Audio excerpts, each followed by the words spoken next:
शुक्लाम्बरधरं विष्णुं शशिवर्णं चतुर्भुजं प्रसन्नवदनं ध्याये सर्वविघ्नोपशान्तये। अगजाननपद्मार्गं गजाननमहर्निशम् अनेकदन्तं भक्तानाम् एकदन्तमुपास्महे। ॐ तत्पुरुषाय विद्महे वक्रतुण्डाय धीमहि तन्नो दन्तिः प्रचोदयात्। गुरुर्ब्रह्मा गुरुर्विष्णु गुरुर्देवो महेश्वरा गुरुर्साक्षात् परब्रह्म तस्मै श्री गुरवे नमः। शान्ताकारं भुजगशयनं पद्मनाभं सुरेशं विश्वाधारं गगनसदृशं मेघवर्णं शुभांगं लक्ष्मीकान्तं कमलनयनं योगिभिर्ध्यानगम्यं वन्दे विष्णुं भवभयहरं सर्वलोकैकनाथं। कस्तूरीतिलकं ललाटफलके वक्षस्थले कौस्तुभं नासाग्रे वरमौक्तिकं करतले वेणुं करे कङ्कणं सर्वाङ्गे हरिचन्दनं च कलयन् कण्ठे च मुक्तावली गोपस्त्री परिवेष्टितो विजयते गोपालचूडामणि विजयते गोपालचूडामणि। ॐ श्री परमात्मने नमः। श्रीमद्भगवद्गीता अद द्वादशोऽध्यायः भक्तियोगः। अर्जुन उवाच एवं सततयुक्ताये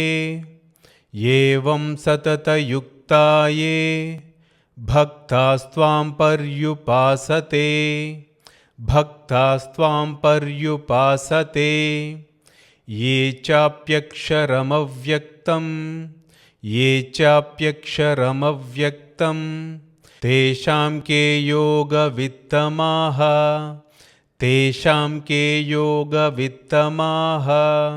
श्रीभगवान् उवाच मय्यावेश्य मनो ये मां नित्ययुक्ता उपासते श्रद्धया परयोपेताः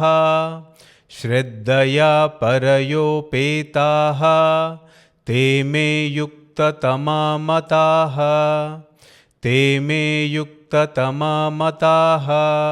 ये त्वक्षरमनिर्देश्यम् अव्यक्तं पर्युपासते सर्वत्र गमचिन्त्यं च कूटस्थमचलं ध्रुवं सन्नियम्येन्द्रियग्रामं सर्वत्र समबुद्धयः ते प्राप्नुवन्ति मामेव सर्वभूतहिते रताः। क्लेशोऽधिकतरस्तेषाम् अव्यक्तासक्तचेतसाम् अव्यक्ता हि गतिर्दुःखं देहवद्भिरवाप्यते ये तु सर्वाणि कर्माणि मयि सन्न्यस्य मत्पराः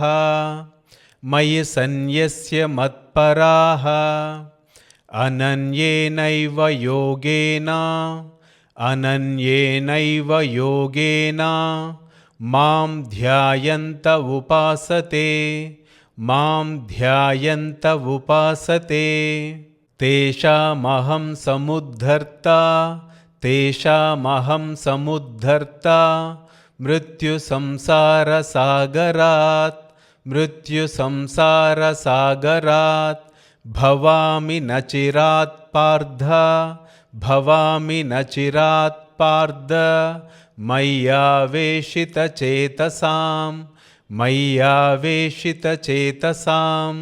मय्येव मन आधत्स्व मय्येव मन आधत्स्व मयि बुद्धिं निवेशय मयि बुद्धिं निवेशय निवसिष्यसि मय्येव निवसिष्यसि मय्येव अत ऊर्ध्वं न संशयः अत ऊर्ध्वं न संशयः अधचित्तं समाधातुम् अधचित्तं समाधातुं न शक्नोषि मयि स्थिरं न शक्नोषि मयि स्थिरम् अभ्यासयोगेन ततः अभ्यासयोगेन ततः मामिच्छाप्तुं धनञ्जय मामिच्छाप्तुं धनञ्जय अभ्यासेऽप्यसमर्थोऽसि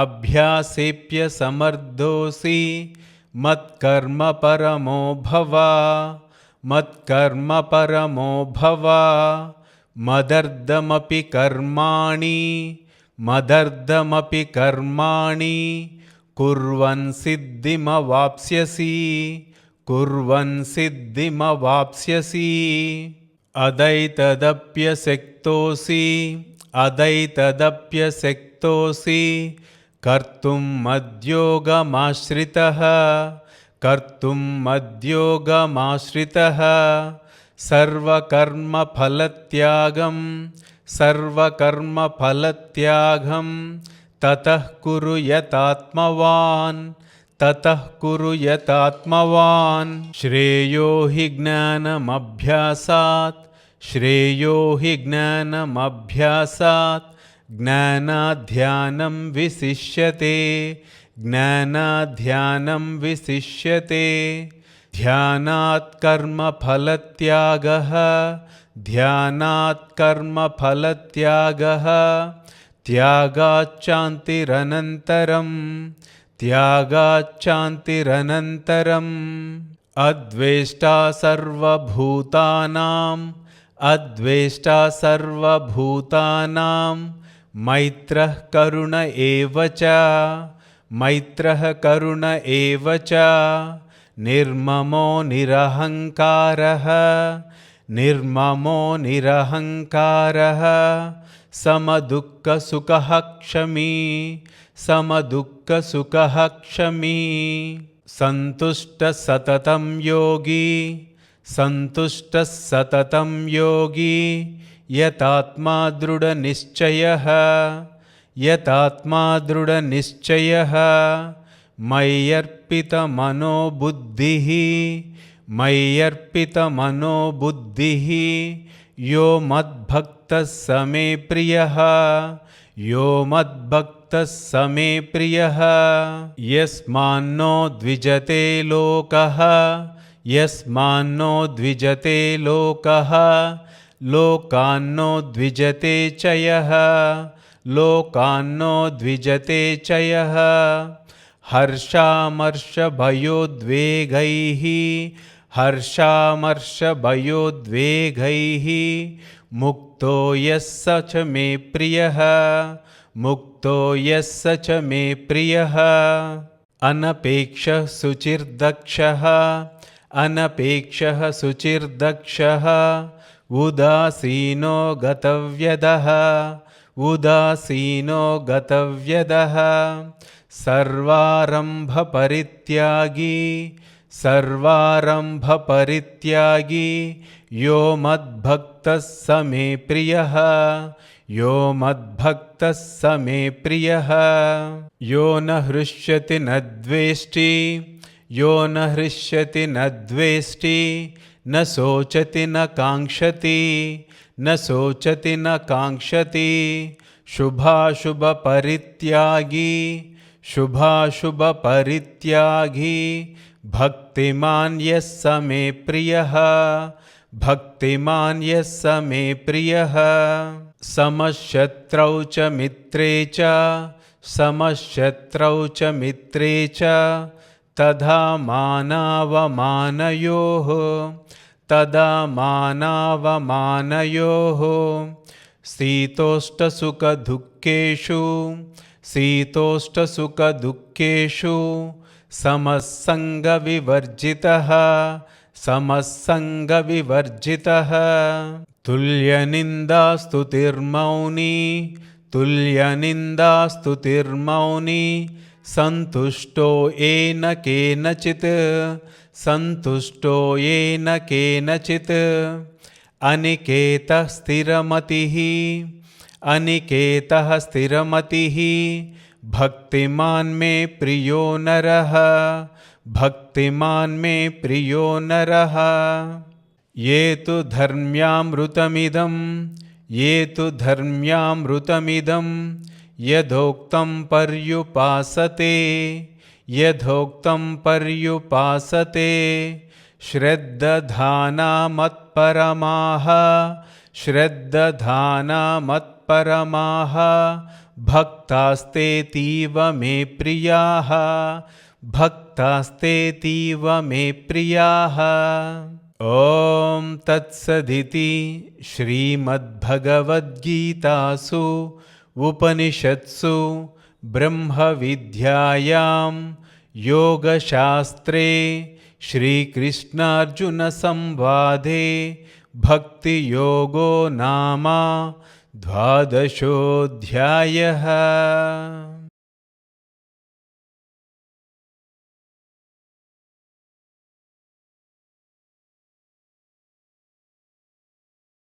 ॐ श्री परमात्मने नमः।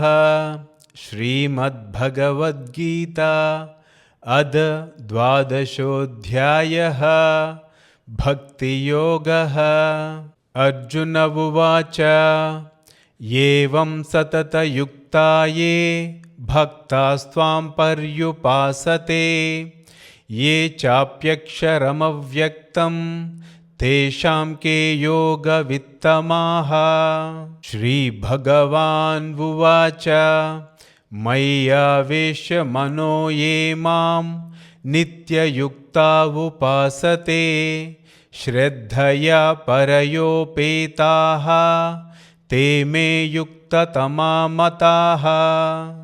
ये त्वक्षरमनिर्देश्यम् अव्यक्तं पर्युपासते सर्वत्र गमचिन्त्यं च कूटस्थमचलं ध्रुवम् सन्नियम्येन्द्रियग्रामं सर्वत्र समबुद्धयः ते प्राप्नुवन्ति मामेव सर्वभूतहिते रताः।